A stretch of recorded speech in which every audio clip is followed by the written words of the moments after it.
All right, let's get right into it. When you're trying to get information from people, how you ask a question is just as important as what you're asking.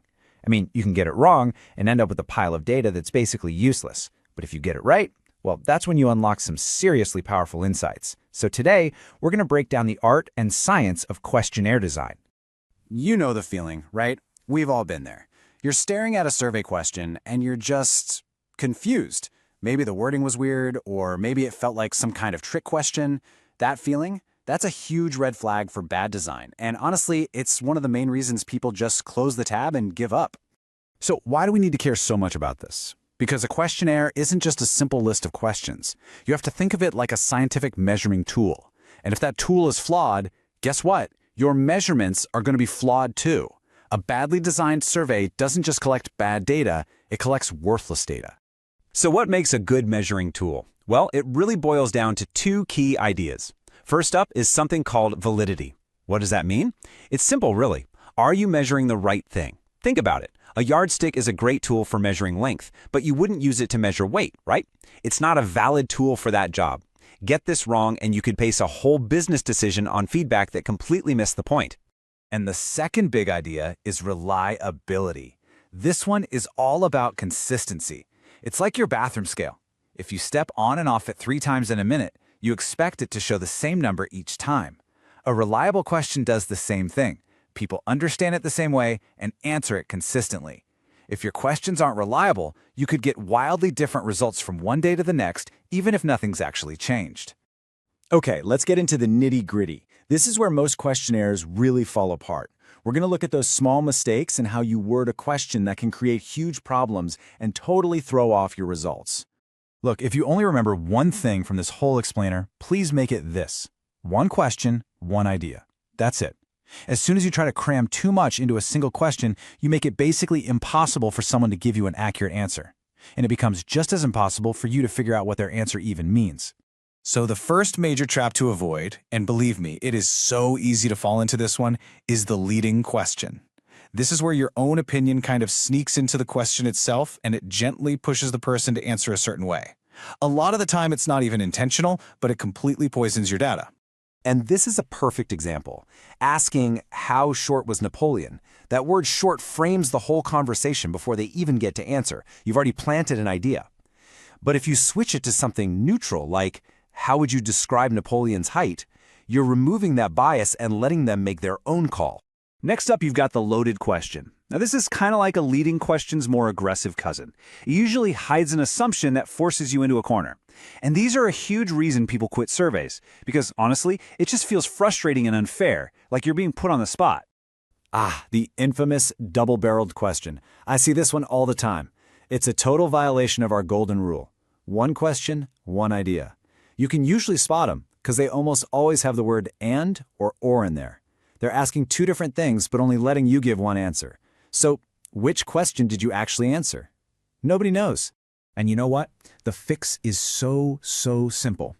Don't ask one messy question, just ask 2 clear ones. It's that easy.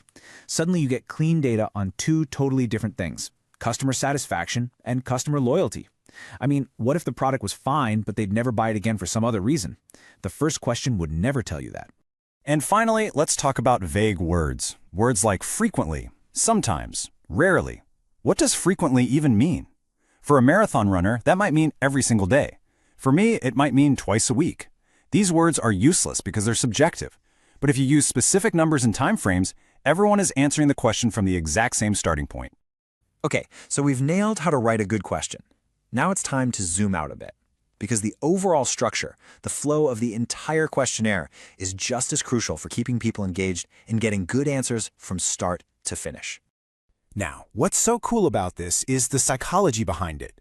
You want to start with easy, maybe even interesting questions to warm people up and build some momentum. Then you group similar topics together so people aren't jumping all over the place. You tuck the harder, more sensitive stuff in the middle. And you always save the demographic questions, like age or income, for the very end, after you've built up a little trust. This flow makes a huge difference in how many people actually finish your survey. And hey, here's a little pro tip: don't sleep on the visual design. A cluttered, messy-looking survey just feels like a chore before you've even started. A clean, simple layout with plenty of white space is way more inviting. It helps people focus on your questions, not on trying to figure out where to click next. So, you've written perfect questions. You've structured them beautifully. You're ready to launch, right? Nope, not yet. Skipping this final step, testing, is seriously one of the biggest and most costly mistakes you can possibly make. Let's be really clear about two different kinds of testing, because they're not the same thing. Pre-testing is all about the questions. It's like a conversation where you have people think out loud as they answer, so you can hear what's confusing. Piloting, on the other hand, is a full-on dress rehearsal. You test the whole shebang, from how you send it out to how the data comes in, to make sure there are no technical glitches. And this is exactly why it's so important. Pre-testing is where you catch things like, wait, I don't know what this word means, or, hey, the answer I want to give isn't an option here. Finding those problems with just a handful of people is going to save you from getting thousands of confusing or broken answers later on. So here's the bottom line on this. Don't let a tight deadline or a small budget convince you to skip testing. Seriously, just asking one coworker to take a look is infinitely better than doing no testing at all. It is an investment that will pay for itself every single time, I promise.